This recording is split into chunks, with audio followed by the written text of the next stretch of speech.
have two sons. And when they were younger, sometimes they would fight.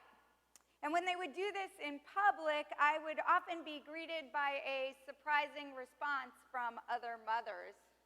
They'd look at me and say, either with their words or with their expressions, "Thank God Rabbi Judy's kids fight too." My friend Drew, she raised 4 boys. And the youngest one used to wear a t-shirt I loved. It said, "It's my brother's fault." In fact, they had a family photo with all 4 boys wearing the exact same shirt. But the truth is, we don't even need to have siblings to deny responsibility. We are all too comfortable blaming others. "It's my parents' fault," we might say, or "my spouse's fault," or "my coworker's fault," or "the fault of Memphis's or America's governing structure," or "it's the fault of Israeli or Palestinian leadership." We simply fill in the blank and we pass the buck. Sibling fighting and family alienations go back to our biblical first families, as we know. Cain kills Abel. Ishmael is cast out from his home, exiled from his brother Isaac. Jacob steals Esau's birthright and blessing, and Joseph is cast into a pit and sold into slavery by his brothers. Relationships are hard. Obstacles to love abound, yet reconciliation is possible, and that is the journey of Lent. How incredibly honored I am to be a part of this Lenten preaching series. My good friend and profoundly gifted Rabbi Micah Greenstein tells me how great your city is, and finally I get to enjoy it, your hospitality, your music, your fun, and the seriousness with which you take your faith. My previous visits to Memphis were for just less than 24 hours, and now I have 4 full days, and how impressed I am by your church and your city and your leadership, your reverends, and especially Heidi Rupke, who is on top of every last detail. The 40 days of Lent are about confronting alienations and working towards reconciliation. The 40 days of Lent are about reflection, reevaluation, renewal, return, reunion. And they mirror our journey of 40 days from the first of the Hebrew month of Elul through Yom Kippur, our Day of Atonement. You see, our 40 days as Jews is grounded in the story of the Israelites worshiping a golden calf. And Moses comes down from the mountain of Sinai with the first set of tablets and shatters the tablets, reflecting the shattering of our marriage to God. And Moses ascends Mount Sinai a second time for 40 days of repentance and receives on our behalf a second set of tablets and a second chance. You see, siblings fight and people fight, and as Jews, we even argue with God. Holy anger, I might call it, but holy anger can fuel the path to healing. In one of my favorite poems, a man by the name of Aaron Zeitlin, a Holocaust survivor, shares his debate with God. How could Zeitlin not challenge God in the face of the Holocaust where 6 million Jews were murdered, among them 1.5 million children? Zeitlin wrote, "Praise me, says God, and I will know that you love me. Curse me, says God, and I will know that you love me. Praise me or curse me, says God, and I will know that you love me.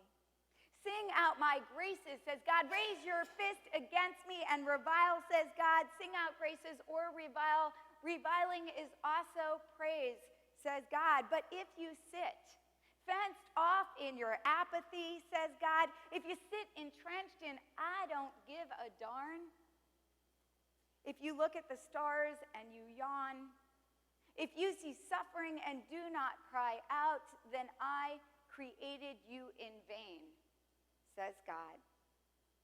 Elie Wiesel, another renowned survivor, tells of a time when the prisoners in Auschwitz actually put God on trial for breaking the covenant with the Israelites. But you are already here. You've come to this church to return, perhaps to return to a conversation with God, perhaps to return to a conversation with yourselves, or perhaps to return to a conversation with other human beings. You see, relationships are difficult, and impediments abound on the road to reconciliation. You see, obstacles to love with others, they start at a super young age. So I remember this time I was a new young rabbi entering White Plains Hospital to make pastoral visits. And I saw this little boy, 4 years old, absolutely devastated in the lobby. And to be honest, I thought that perhaps this child had lost his parent. So I asked the caregiver, is there anything I can help you with? And the caregiver explained that this little boy's mother had just given birth to the little boy's baby sister. Just the birth of a sibling threw this little boy into turmoil. His baby sister hadn't done anything yet but be born and breathe. Laws exist only because a given action has disrupted relationships or society or caused upheaval. So what does it say about us as human beings that laws exist in virtually every faith tradition requiring love? It says that hate causes harm and love is demanding. Love God, Deuteronomy enjoins us with all your heart, with all your soul, with all your might, with everything that you have. Love your neighbor as yourself, Leviticus commands. Love the stranger, Deuteronomy again demands, for we know what it was like to be those strangers in the land of Egypt. And 1 Corinthians, of course, adds that love is patient. Love is kind. It doesn't delight in evil. It protects, it trusts, it hopes, it perseveres. Put it simply, love is hard, and obstacles to love start with the voices inside our heads. Here's what I mean. It was a decade ago when I attended the first meeting of a Muslim-Jewish women's dialogue group. And as I sat down at the table, I saw the woman's name tag across from me. She had a provocative name. Her name was Jihad, which means holy war, a battle in the struggle with God. My inner voice immediately started to boom. I asked myself, who in the world would name their daughter Jihad? And what would it be like to go through life with such a name?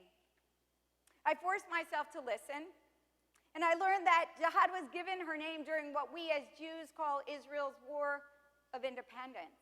Her father was fighting in that war, and he came home, and her grandmother asked him, what do we name your newborn daughter? And he said, there is no time for naming. We're in the midst of Jihad, a holy war. That's how Jihad got her name. The Palestinians lost the war, and many Palestinian families, including Jihad's, would lose their homes. But hearing her story felt like an attack on the Jewish people. My inner voice cried out to itself, trying to silence her voice with my own story. You do not understand, my heart cried out. The Arabs, they failed to accept compromises that would have created peace, and our own Jewish world experienced such great loss and pain. In my mind, I recounted the Holocaust, which murdered a large segment of my own family. You see, I was named after my grandfather's sister, Judith Schindler, who was murdered by the Nazis when she was just 32 years old. And in 2018, while I was visiting Berlin, I saw the Stolpersteine, or the stumbling stones in the sidewalk, these 4-inch by 4-inch bronze cubes memorializing her family. They were outside the home and the playground where she lived. Her stone read, here lived Judith Steinberg, born Judith Schindler, 1910. Deported on September 5th, 1942 to Riga, murdered September 8th, 1942. And next to her was a stone for her husband, Rabbi Elazar Steinberg. He was 34 years old, and underneath their 2 stones were 5 stones for their 5 children, ranging in ages from 10 to 2. All deported on the same transport with 783 other people to Riga. A 3-day journey. The ghetto in Riga was not ready, so they were marched out to a forest and they were shot. So my heart and mind wondered, how could I relate to Jihad's story and to her pain and to her perspective when I carried with me my own immense pain? Could I really expect Jihad, a proud Palestinian, to see Israel, her people's adversary, for the country it had meant to me and my fellow Jews? It was a haven, a home, a revitalized nation for which we'd been given international sanctions for sovereignty. Now, Jihad and I could have continued along that path of 2 people sitting across a table from one another, allowing our names or our garb or the flags we hold dear to stop us in our tracks, to prevent us from hearing each other and listening to each other, no less loving each other.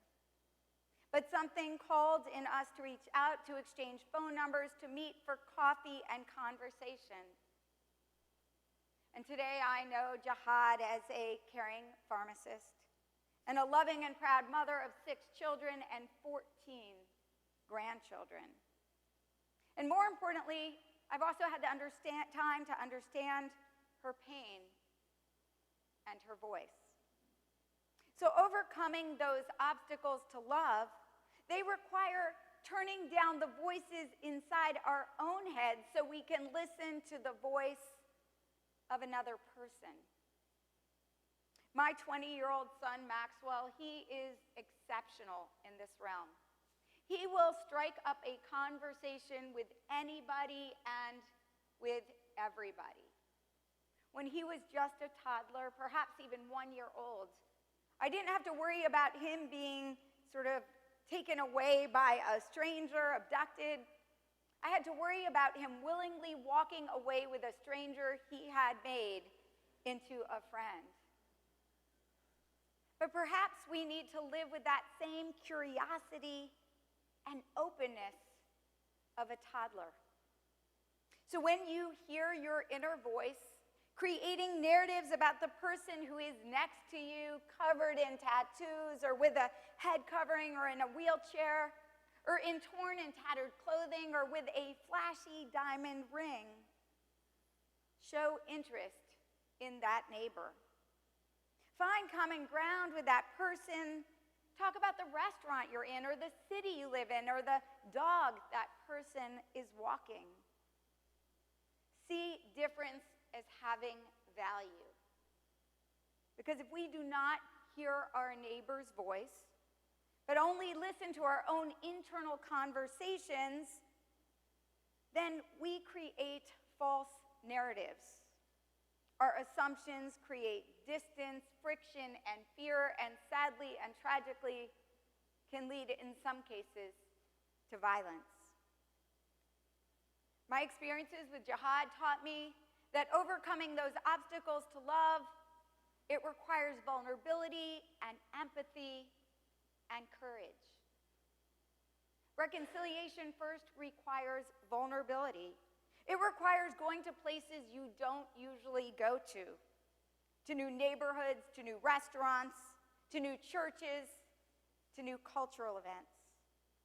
Overcoming obstacles to love require talking to new people, Sitting not with those we know at the waffle shop, but inviting to our tables people we do not yet know. Overcoming obstacles to love requires having uncomfortable conversations. A 2015 study noted that Memphis is in the top 5 cities when it comes to having the most religious venues per capita. Charlotte was number 8. In our city of Charlotte, we have 1,000 houses of worship. And most of them are Christian, but they vary as greatly as the 160 countries from which our county students in public schools come from. And your city is even more religiously diverse than my city. So it shouldn't be a surprise to us that religion is used to divide us, often breeding ignorance and creating a perception of danger and greater distance. So the only antidote is coming together to understand our differences so that we can find common ground. Dr. Diana Eck at Harvard Divinity School, she said, if you only know one religion, you don't know any. Overcoming obstacles to love requires empathy, the ability to understand your neighbor's pain. So several years ago, I received an email asking if any clergy would be willing to be part of a support network for a mother, Mrs. Georgia Farrell, who was going through the trial of an officer who was being charged with excessive force that led to the death of her unarmed 21-year-old son. On the first day of the trial, I offered to take this mother out to lunch. And I arrived at the courtroom an hour beforehand, and I listened as the defense put not the officer on trial, but they put Jonathan's character on trial. You see, yes, Jonathan had been hanging out with friends, and he'd been driving home, and his car turned into a ditch going around a curve. And Jonathan made it out of the car, and he knocked on the door closest by. And no one blames the mother, who was alone with a child, for opening the door and then calling the police because she was scared. But a young, new officer was scared when he arrived at the scene and made the decision to shoot Jonathan, who was unarmed, 12 times, even after he was down. So when the court broke for lunch, I saw Mrs. Farrell, and I went up and I introduced myself to her, and she introduced me to her whole large group with her of family and friends. And so I said, Mrs. Farrell, since you have so much family here today, why don't I come back another day? And she said, Rabbi Judy, you are family. And we became family through that trial, and we remain family today. But the truth is, we are family with all our neighbors, and our lives would be so much richer and more beautiful if we recognize that. And lastly, overcoming the obstacles to loving our neighbor requires courage. It requires the courage to stand up for others and to help break down those obstacles that are preventing our neighbors from living their lives with safety and with security. You see, once we listen to our neighbors and once we empathize, we are moved to act and to create change for them. This notion was underscored for me on International Holocaust Remembrance Day in 2016. It was January 27th, 2017, actually. And it happened to be the day when there was the first presidential executive order on immigration, barring citizens from 7 Muslim-majority countries from entering the U.S. for 90 days. That was Friday, January 27th, and on Saturday, January 28th, a mosque in Victoria, Texas, was burnt to the ground. And someone posted on Facebook, and you're responsible when they do this, they tagged me and they said, Rabbi Judy, what can we do? And then on the next day, a shooter went into a mosque in Quebec City and killed 6 and wounded 8 who were in the midst of prayer. And a friend, a Muslim female leader, she wrote me and she explained that the next Wednesday was World Hijab Day, where women, both Muslim and non-Muslim, were invited to wear hijabs for the day and stand in solidarity with their Muslim sisters. And after so many protests, putting on a hijab sounded sort of easy to me. And so what did I do? I went onto YouTube to learn how to tie a hijab. And I went into my closet and I grabbed a scarf and I tied it. My son took a photo of me and I posted it, and I invited everyone to put on a hijab for World Hijab Day. And my students in my Holocaust class, 4 of the women, they said, "Rabbi Judy, can we go with you to the rally uptown?" And they tied beautiful hijabs, and they were perfectly made up, and they brought signs with them. One of the signs said, "I am my sister's keeper." And another sign said, "No hate, no fear, refugees are welcome here." And so we get up to the rally, and at that rally, I reconnected with my friend Jihad, who I hadn't seen for a while. And she was so grateful that I brought my students. And she brought me around to meet her children and grandchildren, and she said proudly, "This is Rabbi Judy." Now, a rabbi wearing a hijab on World Hijab Day elicited profound expressions of gratitude from many people. But for others, seeing a rabbi in a hijab stirred feelings that played to their worst instincts. I received hate mail. I received hate mail from some Christian evangelicals calling on me to convert to Christianity. And then I received a threat from someone whose religious affiliation I do not know. They called my temple and said, "I hope that Rabbi Judy gets raped." The police got involved, and I had to learn how to look in my rear view mirror driving home to make sure that nobody was following me. You see, standing with courage to advocate for your neighbors can be scary at times. But failing to summon the courage to stand for your neighbor creates a world which is far more scary. A world where we fail to find the common ground that binds us. Siblings fight, and siblings reconcile. Isaac and Ishmael came together to bury their father Abraham. Jacob and Esau, after 20 years of alienation, are reunited, and Jacob sends ahead gifts to his brother Esau, and they come together, and Esau embraces his brother and kisses him, and they weep. And Esau wants to return that gift of giving, that favor of giving gifts. And Jacob refuses. Jacob says, "Yeshli kol, I don't need your gifts. I have everything." Because you see, that wholeness and peace that comes with reconciliation is everything. It is far more than money can buy. And Joseph, once cast into a pit by his 11 brothers and sold into slavery, years later is reunited with his brothers. And he cries out, "Ani Yosef, I am Joseph, your brother." And those same words were used by the late Pope John the 23rd.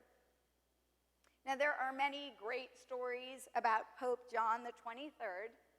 Once he was asked how many people work at the Vatican, and this roly-poly Pope said, "About half of them."